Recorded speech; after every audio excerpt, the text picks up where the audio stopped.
Welcome back, everyone. Well, we just wrapped up an impressive field of breakout sessions on a huge range of topics, everything from API programming tips to adding ChatGPT into your analysis process. I know I came away inspired, got lots of new ideas. I hope you did too. So thanks again to all of our presenters for making it happen.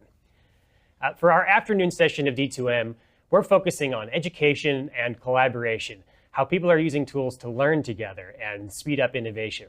And for many years now, our partner SolidProfessor has been a real leader in that space. But in some ways, they're just getting started.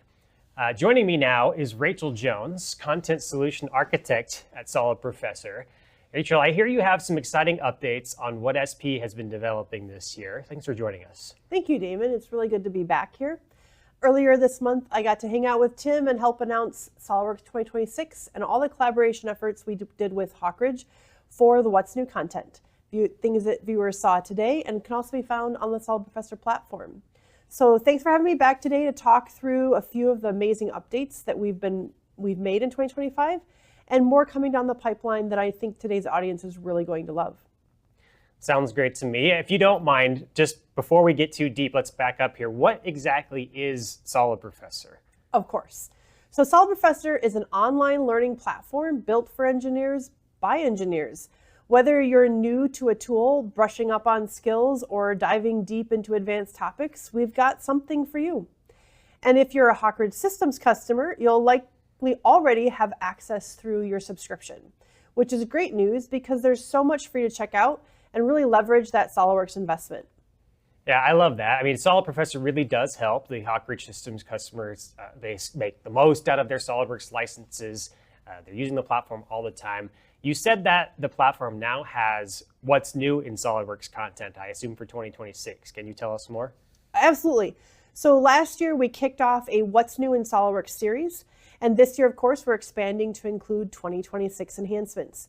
So you can explore many of the new things that you've seen here today, learn more, explore and become familiar on your own. So you don't have to wait to have it on your own machine. You can explore 2026 now. And in this series, you'll be able to see lessons not only on the top 10 enhancements that were shared during some of the sessions today, but also things like recovering data from another user or machine, rendering in SolidWorks with Visualize, and the new sheet metal base flange from Conditions. We've got a lot more What's New video lessons coming through the end of the year, so stay tuned. And in our 2025 section, we built a comprehensive video explaining SolidWorks Ultimate. So if you're trying to wrap your head around what exactly is SolidWorks Ultimate, we've got you covered. That one is a great video. I've seen it. There are a lot of new apps that are included with SolidWorks Ultimate, things for cloud-based tech docs or machining. And so it's a great way to give customers kind of a crash course in what all those things do. What else has your team been working on? Any updates for our simulation users? Yes, I'm really excited to tell everybody that before the year is up, our learners are going to see all of our simulation courses have been updated, starting with a new version of our Introduction to FEA course. This introduction course is based on SolidWorks simulation, and make sure you go check that one out if you've been thinking about dipping your toes into simulation at all. It's a great way to get yourself started and know more about FEA theory. That's really cool. I mean, it's true, that fundamental knowledge, that background, it's just as important as learning how to navigate a new software. So that's great to see SolidProfessor's kind of addressing both angles there. Absolutely. And like I said, we're updating all of that simulation content. So we made major updates and improvements to our simulation standard course. You'll see updates also coming to our simulation professional course. And we didn't leave out Sim Express, troubleshooting simulation, or making updates to simulation premium, both nonlinear and dynamic courses. We worked on all of it. Yeah, sounds like an overhaul for sure. Quite the work. We know you have content for analysts and CAD designers, of course. What about CAD admins? Yes. So on the PDM and admin side of things, we updated our CAD admin course, which is one of my favorites, and all three of our PDM courses. So using PDM, PDM admin standard, and professional. It's great news. I mean, being able to troubleshoot a workflow, troubleshoot a process, that's an important skill for those users. The last time I checked, when I looked in the SolidProfessor platform, it looked like you also have a new type of content in addition to your traditional courses. Is that right? That is correct. So last year we created 2-minute tech tips and Ask SolidProfessor as a type of series that are perfect for fast answers. So whether you're learning how to leverage e-drawings for collaboration or learning how lighting impacts your simulation results, these videos are set up to teach you something new and get you back to work fast. And this year we've expanded that to include 3D Experience quick hit type content too, with videos that break down the platform into plain language. We're continuously adding those quick learning type of content, those engaging content videos in those spaces. So check back often. They're a must-see and a can't miss. That's a lot for everyone to check out. Pretty exciting there. So you have updated courses, you have new types of content. I feel like you've got something else you want to share. Is there a brand new course that you've been working on? Well, you read my mind, Damon. Coming soon, we're launching a new SolidWorks performance course focused on large assemblies. That's right, we're super excited to have a large assembly course. And this course is all about designing smarter from the start so you can avoid errors and improve that model performance. You'll learn those improvements that influence performance for both large assemblies and those large drawings. You'll learn best practices around design intent to start off on the right foot and reduce and eliminate those errors that cause those performance issues. That's got to be a big deal. I mean, even the most seasoned SolidWorks users, they're always looking for more assistance with large assemblies. I'm sure they'll be excited.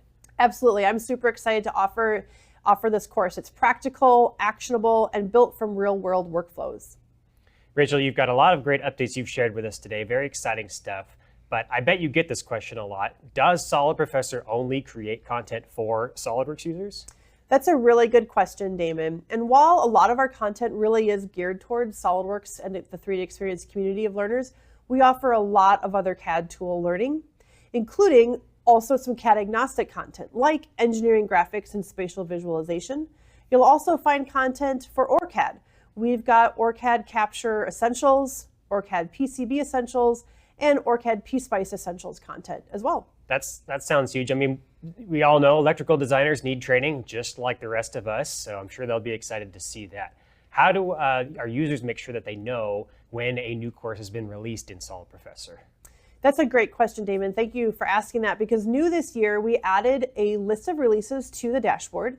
These are blog articles that give learners course highlights about those new courses and let them know what to expect before they begin learning. We've also added what we call our Success Center. So once you've logged in, you'll see a little heart icon down in the corner of your screen where you can access that Success Center. You'll see things that we've highlighted, content that we think you're going to want to check out, like what's new. We also have a section for new course alerts, as well as ways to contact our teams for support or feedback. Yeah, that sounds great. The live support sounds very interesting. Are you working on other enhancements to the actual SolidProfessor platform? Yes. So at SolidProfessor, we are always looking for ways to provide a smooth experience for the learner. We are exploring hosting online training by partnering with you guys, Hawkridge Systems, to build the technology to deliver live instructor-led online training. So from one place inside of SolidProfessor, you'll be able to experience your training in one easy-to-use place and one easy-to-find place. So like I said, this exploration is all about making learning seamless and accessible. That sounds amazing. I mean, we all know how great those videos are as a supplement to instructor-led training. So lots of value for engineers to get that in one place. So very cool. Yes, thank you, David. And I'm super excited to make sure we remind our viewers today that if you are on subscription with Hawkridge, you already have access to SolidProfessor. And if you're not sure how to log in, make sure you reach out to your account manager because they're here to help you succeed. Any parting words for our viewers today? Well, David, you know I always have one more thing. There's always one more thing. And maybe it's a Minnesota thing that I like to drag on the goodbye. But this one's really good, so I promise. Earlier, you guys heard Jason Poole mention Model Mania, that Model Mania competition. Well, we're super excited to announce that at 3D Experience World 2026 in Houston, SolidProfessor is sponsoring the Model Mania competition. So make sure you jump into SolidProfessor today, brush up on those skills, learn some new ones, and meet us down in Houston in February to show us what you've got. I know I'll be doing that. Thanks again, Rachel. Appreciate you spending the time with us today. We will see you next time. Thanks, David. Well, if there's one thing I've learned in my career, it's true that learning never stops, whether you want it to or not. So great to see SolidProfessor sharing that philosophy of continuous improvement. I can't wait to go check out all the new content that they've launched this year. Many of our customers, of course, they know that lesson all too well. They're happy to remind us of the fact when they're talking about all the new R&D required for a new concept or a new idea.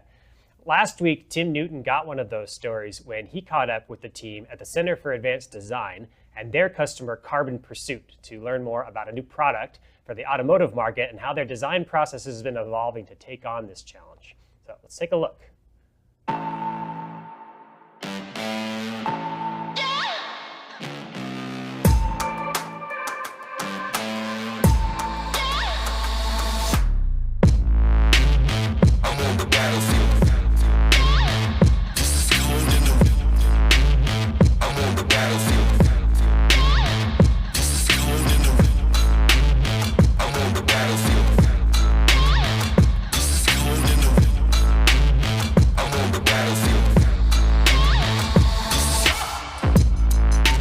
Wow, and that's just some of the amazing products created by the talented team here at the Center for Advanced Design.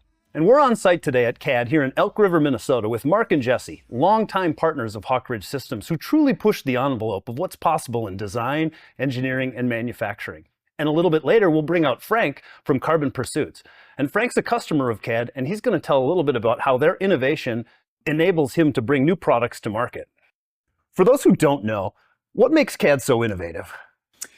Well, so CAD, Center for Advanced Design, our team has designed and developed over 4,000 products that are on store shelves and catalogs all over the world. Everything from consumer goods to pet products, a lot of medical device things. We did a lot of work now in the marine and power sports industries. Our products range from everything from metal, weldments, plastics of all sorts, even some electronics now. So yeah, we're integrating a lot of that stuff in our product development. I think the thing that sets us apart is it's truly an end-to-end product development solution. So from concept all the way through to production. So if we had to call out like our niche, what we've created for ourselves, I think would be complex geometry surface creation for the plastics industry. But we do, like Mark mentioned, we do everything from sheet metal to graphics, to logos, to websites. We get into some weird stuff. We got a hard time saying no, is what it really comes down to. I've been following you guys for years. You do some of the coolest things that I see in our customer base. Yeah. So you've been partners with Hawk Ridge and SolidWorks for many, many years. How does that help you innovate? Yeah, I think, the biggest thing is the support we get. So if there's ever anything we need, it's just a phone call away. I think it really keeps the workflow going. Time is our only product. So we can't have any downtime. So I think that's one of the biggest things that stands out to me is the accessibility to your team and stuff. You know, you guys have really grown over the years. Can you talk to us a little bit about that trajectory that you've been on? Yeah. We started CAD about 14 years ago. And then back in 2017, we started a separate company that's called CAM. So CAD and CAM, yeah. We thought we were pretty clever with that, but we actually have the names CAD Incorporated and CAM Incorporated. CAM is Center for Advanced Manufacturing, so that's the manufacturing side of our company. Yeah, we've seen a tremendous amount of growth in that side as well.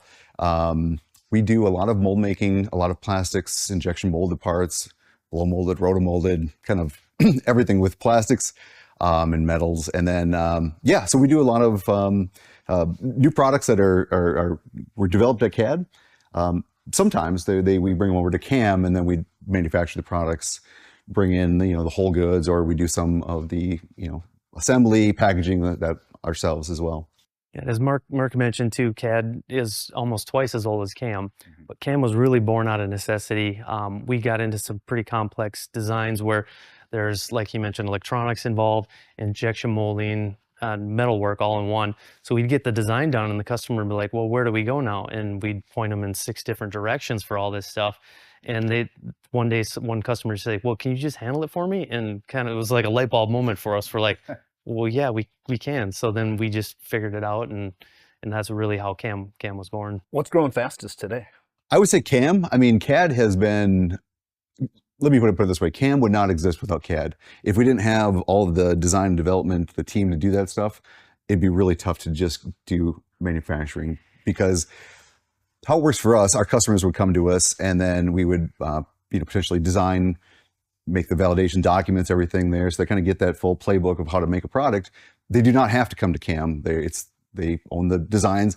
They can go anywhere they want. A lot of times they'll ask us, if we'd like to quote it, we'll throw our hat in the ring, give them a quote, and then if they end up going with us on the CAM side, then we will start the manufacturing process. And that's actually something we're very used to as well. Tooling and of all sorts, especially for the plastic injection molding, thermoforming, that kind of stuff. That is kind of how we cut our teeth. That's your when we're young. background, It's right? kind of our background, yeah. So we end up doing, I think this year it's well over 100 molds that we're doing, but mostly injection molding, but a lot of thermoforming products as well. So Yeah, and a good way to look at it is CAD feeds CAM. Yeah. But it works together too, even though they're completely separate. And like Mark mentioned, the customers own the designs when they're finished with CAD. But when we get into the CAM side, inevitably it always comes up a mold change or something that has to happen. It's so easy just to cross back over. You're not going to an outside firm to try and figure out how you make this draft change. Yeah, way to less make this, back and forth. yeah. I mean, for a customer, it's got to be just a super streamlined experience, design to manufacture. Yeah, it was. I mean, wasn't perfect at the beginning, but we've got it pretty streamlined, like you mentioned now. So. And CAM is growing right now to a point where some people know only CAM. They don't even know CAD anymore. We get, products that come directly to us through CAM. People, need to find manufacturing or just injection molding, whatever it might be. So it'll come straight to us, and then they come in here and they say, oh, okay, you guys can develop the products as well. And then we kind of get, show them what we do at CAD. So that's kind of interesting. That's really happened in just the past couple of years for us. Really synergy from both sides. It really is, yeah. And no, even though we try and make manufacturing perfect, it's not perfect. So if something comes in and needs to be reworked, we have the team here to just jump on it, make the changes, and still ship product on time too. So it's nice to have the space we have here and the team we have here to make that happen. So AI is all the rage right now. Has it disrupted your business in any unanticipated ways? Yeah, I don't look at it as a disruptor. The thing is it's not going anywhere, and it's only going to get bigger and better. So we take the approach, we're gonna embrace this. We're gonna adopt everything we can. We're gonna try everything we can and figure out how to work in this new world. That's the only way to stay ahead, I think. So I think right now, as of today, biggest thing that we're seeing is it's affecting our industrial design side. So the front end of our development, we do a lot of digital hand sketching, concept rendering before we actually dive in and do the modeling.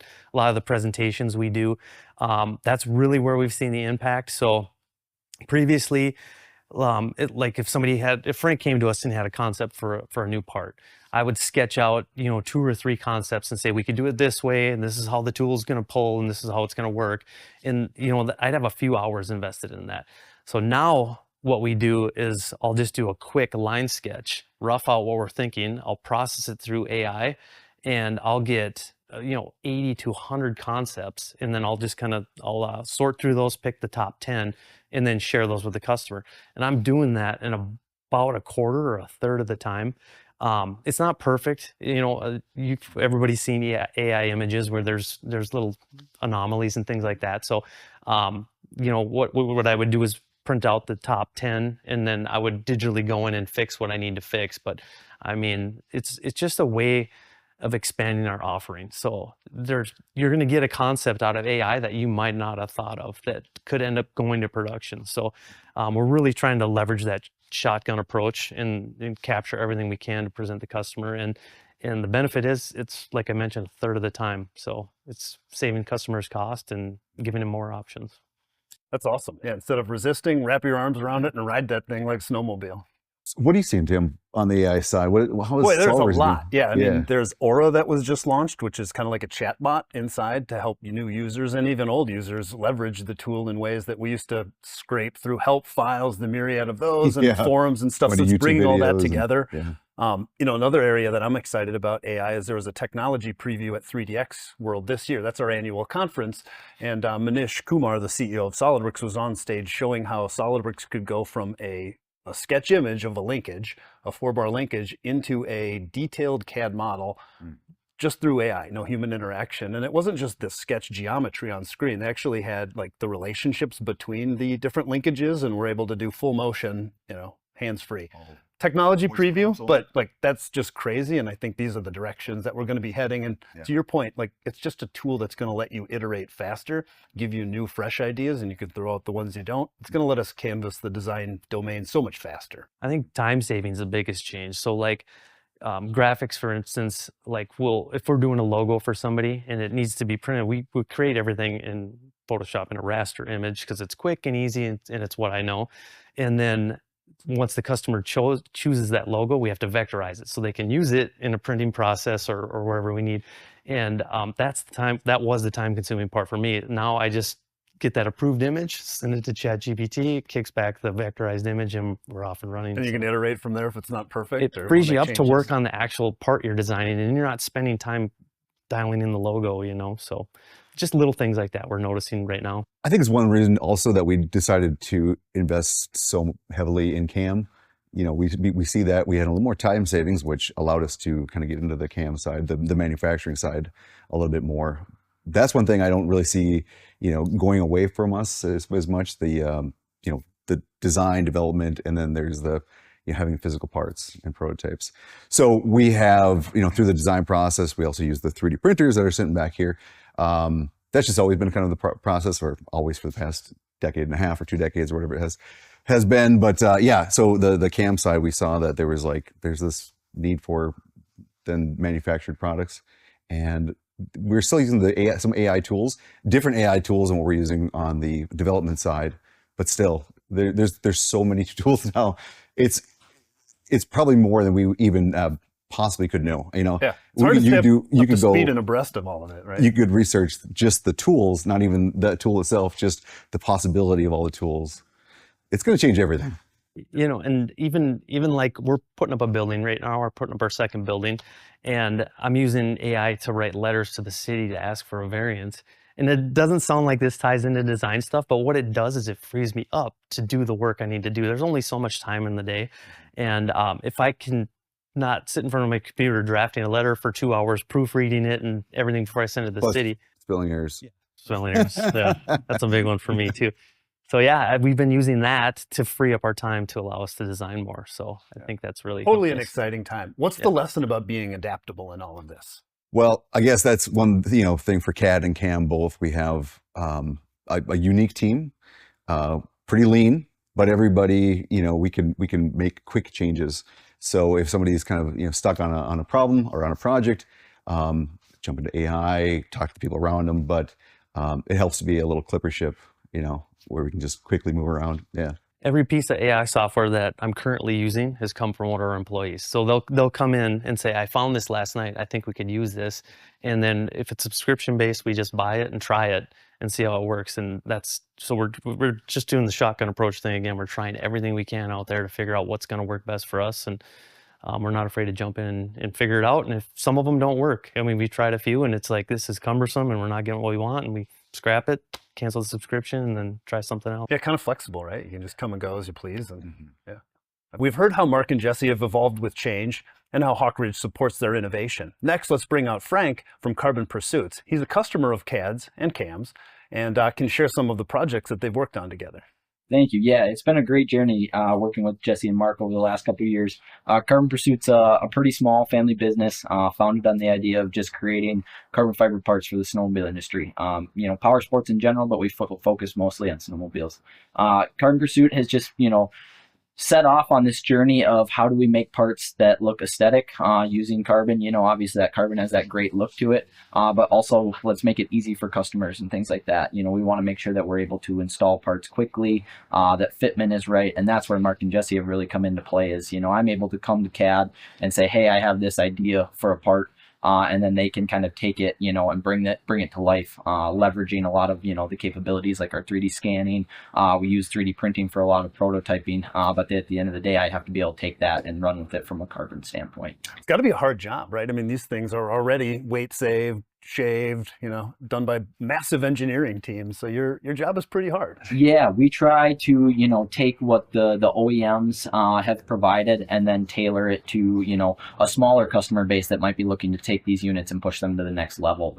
You know, like I said, a lot of times it's trying to save some extra weight for maybe what the customer's using in the backcountry, our customers, or maybe making them more reliable, taking a certain component and just adding more strength to make that last longer for that customer. We always say light is right in racing. Yes, exactly. Yeah, and with the carbon and the composites, we've really leaned into that heavy to try to, you know, provide the best parts we can. Can you talk to us about one of the parts that you're maybe most proud of? Yeah, of course. So I would say our headlight deletes. So we currently, on an existing OEM manufacturer, all snowmobiles come with a headlight, for night riding, trail riding, whatever it may be. But a lot of our customers take these snowmobiles and usually only use them in the day, especially in the backcountry. And so in order to, kind of provide that weight savings to our customers, we can actually pull that headlight out and provide what we call a headlight delete, which is just basically a block out closure that covers the area where the existing headlight is. And so what, from a carbon pursuit standpoint, when we look at that, we have to provide the lightest possible product. So we want to make the weight savings, optimized to as much as it can be. But also we want to make that install, like I said earlier, super easy. So we look at, okay, we are provided certain mounting locations from the OEM. We got to hit those. And so, like I said, when I come to Jesse and Mark, it's kind of like, hey, here's our spot that we're going to fill with a carbon, part, and we got to make sure that we hit all those mounting locations. And so that's kind of something that I'm very proud of, that we've been able to translate through the 4 big OEMs and provide these headlight deletes that not only bring that aesthetic appeal, but also they're super easy to install. What's the design process look like? So do you show up with a whole snowmobile? What happens? Yeah, depending on the situation, a lot of times just bringing a full snowmobile into CAD is an easy way to do it. CAD has all the capabilities from a scanning standpoint. Obviously, from my small business perspective, using SolidWorks, would be something I would have to go out and purchase a license myself. A lot of times that's beyond the budget of a small business. So leveraging CAD to be able to produce that software, use that software and then produce those designs for me has been a huge leverage, and then leveraging their 3D printing as well. So that's a big way for us to get to prototype designs quicker. We can start fitment, making sure that aesthetically we like that, and then ultimately we turn it into molds that Ed and I can build with them. I think I would add to one of the coolest things about working with Frank is he's so like-minded with us. He's not afraid to push the limits on what's capable. So everything he builds in-house. So he mentioned the tooling earlier, we're pushing the limits of what we can do. So I'll come up with a design that solves a problem, and this is a perfect example. It needs to cover an intake, and it's a really tricky undercut piece to make out of carbon fiber. And we come up with an idea, and we look at it, and we're like, I think this would work. Can you build it? And he's like, it's going to be tough, but he tries. You know what I mean? And it works out most of the time. So it's cool working with somebody like that that's flexible and willing to really push the limits of what you can do with carbon fiber. And you're doing high-end carbon fiber. I mean, this isn't like hand layup stuff. This is like the real deal, pre-preg, aerospace quality. Yes, that's we're leveraging aerospace grade composites. We're building everything, in-house, like Jesse mentioned. Everything gets cured out in an oven. That's a big difference from, I would say, more of that hobby maker style composites. So, we are pushing that these products do meet ultimate performance when they hit the mountain. We don't want, any customers questioning the products that they receive. Frank, what would you say about CAD's approach to design and manufacture that was so good for you? Yeah, when I listened to Mark and Jesse talk earlier and they talk about their flexibility within their business, that's something that really stood out to me. Is I think when I come in here, I'm presenting them with an idea within my head and they have to kind of take that and run with it. And I think it is that flexibility of just, taking something that might be hard to do and bringing it to life. And so I think for me, as we work through that process, a lot of times Jesse might send me a design and maybe that's not my first choice. And so we go back to the drawing board and we make some tweaks, and, ultimately bringing that aesthetic appeal to our products has, really proven to be, I would say different from a lot of other places that might be doing design work. What's the customer response been? Customer response has been great. Like I said, it's a niche market that we provide to. We're taking snowmobiling and then providing to the customers that are looking to take snowmobiles to the next level. But if we can save weight, we can provide that aesthetics, and we can provide something that's going to last longer than, maybe a plastic component. Generally, we get a really good response out of that. And we're looking to continue to grow within that field and provide more products over the years. And I see these products on the best-in-class riders out there today. Yeah, we've been very blessed in our short time in this industry to work with some of the top industry leaders from a snowmobiling standpoint.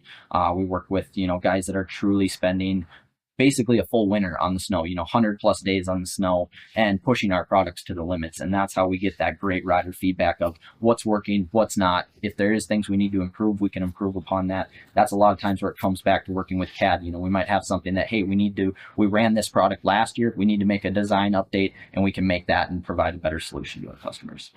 How does CAD's ability to adapt and innovate help you bring products to the market that really achieves what your customers are looking for? Yeah, I think the biggest thing when you say that is I lean into our tooling. You know, we're trying to put products out as quick as we can. And so being able to take a concept and getting it to a tooling stage as quick as we can so that I can start building prototypes out of carbon, that's where I really, I think we've been able to be quicker to market, you know, especially from a small business standpoint. We all know that the design process can take so long to work through. And so if we're able to, you know, leverage an off season and come out with a large variety of new products before that snow starts flying, that's where we can really, you know, jump ahead of other people. Frank, you're an entrepreneur. What would you say to somebody else that's sitting at home right now with maybe a project, a dream in mind, but they haven't hit go yet? They haven't hit the starting line. Like, what would you say to someone in that situation? I would say hard work. That's my thing, is I think that anybody that's looking to take that jump to do it, I think for a lot of us, you know, chasing those dreams or those passions, that can provide a lot of worth in life, a lot of value. And so I would say that obviously chase those dreams, but be ready to put the work in, because as we all know, it's a competitive market out there, and a lot of times nothing comes easy. And so you got to be willing to work for those things. And that's what we've seen today. Innovation isn't about one product. It's a mindset. It's about using the right tools, having the right partnerships, and adapting to change. And that's what you see here from CAD and Carbon Pursuit, proving that anything is possible. I want to thank you all for having us in today, and I want to thank you for attending our D2M Accelerate. Oh, great stuff, guys. I mean, I can't wait to see Carbon Pursuit tearing up the slopes up in Big Bear. Thanks again to the team at CAD for having us out to learn more. Now, one last exciting announcement to wrap up our show today. As we mentioned earlier, we wanted a chance to show appreciation for all of our customers who've joined us. And so everyone in attendance has been automatically registered in a drawing for 3 big prizes that we think engineers will love. During the break, we drew some names here, and we're ready to announce the winners, so please help me give them a big hand. For our 3rd place prize, we've got a MetaQuest 3 mixed reality headset. You guys out there who are SolidWorks users, you might be aware that it's now possible to manipulate models in VR with either eDrawings or 3D Experience, which is incredible for design reviews, factory walkthroughs, that stuff. So this headset, that's a great device for those use cases. And our lucky winner of the MetaQuest 3 is Tyler Lackey from Fry Communications. Congrats, Tyler. 2nd place prize today, this is a pretty stylish one. We've got a pair of Veature LumaPro extended reality glasses. These glasses have built-in Sony displays that deliver some pretty insane resolution. So if you've ever wanted to watch SolidProfessor videos in 4K while you're walking down the street, these are definitely the shades for you. So today the winner of the LumaPro is Christy Mattern from Milgard Manufacturing. And our 1st place prize today, this one should be interesting for any of you power users out there. It is a Samsung Odyssey GP series monitor. This is an ultra-wide display. It's a beast. It's clocking in at 49 inches across. Imagine running, you know, SolidWorks and PDM and your print software all at once. Serious real estate on this one. So our 1st prize winner this year from Penumbra, Greg Severinghouse. Now, if you thought we were done, don't worry. We have one last giveaway here for D2M Accelerate, our grand prize.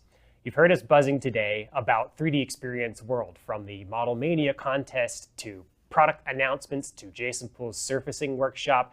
This is the ultimate meetup for SolidWorks users, and next year's conference promises to be an event like no other. So I'm pleased to announce that our grand prize this year is a trip to 3D Experience World 2026 in Houston, Texas, with a full conference pass and a $500 gift card from Delta Airlines. Our grand prize winner this year, Brian Hines from Hybex Innovations. Awesome to hear, Brian. Congrats. We are excited for you, and we'll see you in Houston. Once again, a big congrats to all of our winners, and a big thank you to all of you for joining us here at D2M Accelerate. From everyone at Hawkridge Systems, thank you for being part of this community and for continuing to push what's possible. Until next time, keep innovating, keep collaborating, and of course, keep accelerating.